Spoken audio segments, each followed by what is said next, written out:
In this video, we'll have another example of conditional distribution. Recall the definition of a partition which leads us to define total property theorem. A partition is to divide your sampling space into disjoint subsets such that they collectively form L. Specifically, they are 2 by 2 disjoints, and their union is your sampling space. So your sampling space, the whole thing is to divide it in a partition, first part, second part, third part, and so on. Now, this event B is divided into smaller pieces, B intersection with A1, B intersection with A2, etc. And then these B intersection with AI, these sets are disjoint and their union is equal B. So probability of B is equal to sum of probability of B intersection AI, and then now here I equal 1 to n, and here you could use the conditional property and then you can replace B by an event which is related to a random variable, or AI could be related to other random variables. So therefore you could define various types of conditional distributions. Just an example, total property and Bayes theorem. So this is called total property theorem. This is property of B intersection with AI, and so Bayes theorem is you could use it various ways. So if you replace B by this event, so here you put B here, and then you put instead of here, and now you can put AI as different events and so on, and then you could interpret these as a conditional CDF of X at point X given AI times probability of AI. So this means that the CDF of X in different circumstances are weighted with different probabilities as weight, and then you get the unconditional distribution of X.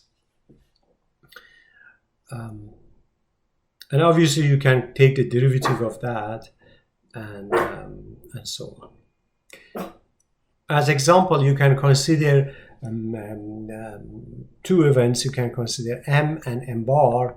These two are disjoint and their intersection is empty, so you can use this equation. So this is just the derivative of previous slide.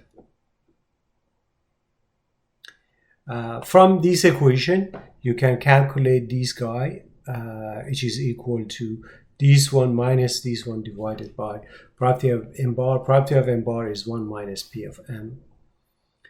So you can manipulate these equations different ways. As example, suppose that a conditional distribution of X given M is a normal distribution, and conditional distribution of X given M bar be another normal distribution. And then suppose that probability of M is equal to P, therefore this probability of M bar, and then you have this one gives you one normal distribution, this gives you another normal distribution, and then you weight and you add them together. So you get a mixture of Gaussian distributions that you can plot them like that. So this is a distribution of, let's say, under M. This is distribution under M bar, and this is the mixture because you multiply this curve with P, you multiply this by 1 minus P, and then after multiplication you add them together. As another example for conditional distribution, you could recall this identity. We call it Bayes theorem. You could replace probability of B using total probability, and this gives you the Bayes theorem. So what it is that probability of any of the partition given M is described as probability of B given those partitions. So it's kind of like here, you could change the location of these two conditions, and the other one, using this one, and this is called Bayes' theorem. So this theorem is the basis of inference theory, decision making, machine learning, and lots of other stuff.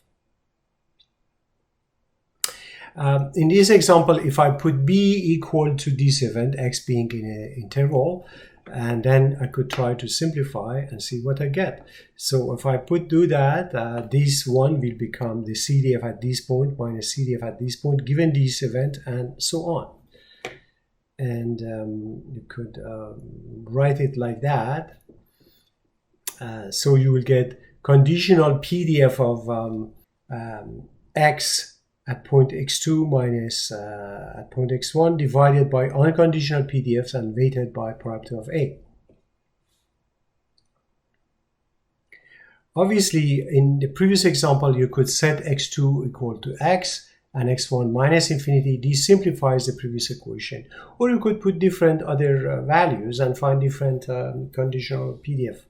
So for this case, your expression will simplify. So probability that A, given that x is smaller than or equal to x, becomes like that. Now you can calculate the derivative with respect to x and then find some other expressions.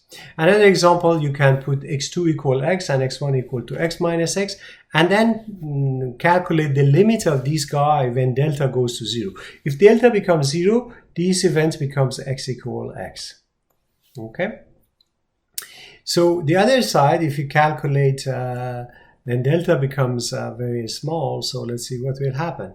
If delta, the previous expression, if you write it, if your delta becomes 0, this guy becomes equal to this one, and this guy becomes equal to this one. So you have 0 divided by 0. To calculate this one, you can use the L'Hopital theorem or whatever you want, and you will see that this ratio will become derivative of a numerator divided by the derivative of denominator. So if you let the limit of delta goes to 0, the first side becomes this one. We call it the probability of A given the observed value of x equal x. And the second part becomes the ratio of the PDF of x given A, ratio of the conditional over unconditional PDF weighted by A.